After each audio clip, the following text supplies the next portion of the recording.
তো সবাই কেমন আছো?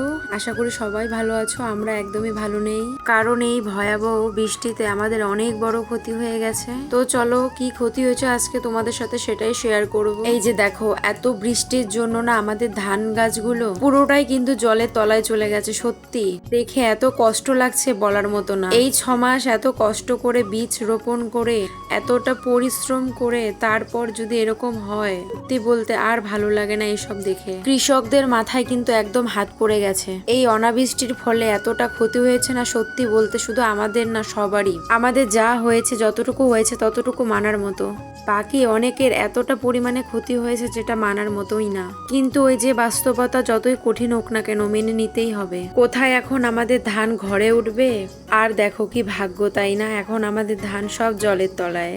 আর কোথায় এখন ঠান্ডা পড়বে, আর দেখো কি অবস্থা, এখন হচ্ছে বৃষ্টি। 6 মাসের মেহনত পুরা একদম, মানে কি আর বলবো, এক মুহূর্তে যেন সবকিছু একদম তছনছ হয়ে গেছে।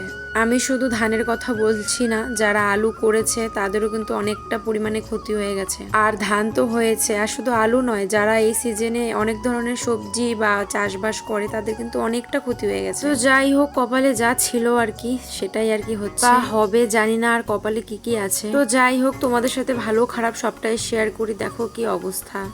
ঈশ্বরের কাছে প্রার্থনা করি পৃথিবীর সকল কৃষক যেন ভালো থাকে, সুস্থ থাকে। তো এটাই আর কি তোমাদের সামনে তুলে ধরার চেষ্টা করলাম। জানি না কতটা পেরেছি তোমাদের সামনে তুলে ধরার। আর বৃষ্টির জন্য না আমি ভিডিও করতে পারছি না, আর আমার শরীরটাও বেশি একটা ভালো না। প্রাকৃতিক দুর্যোগ কখনো কিন্তু বলে কয়ে আসে না, তাই না? এখন যা হয়েছে সবাইকে সেটাই কিন্তু মেনে নিতে হবে।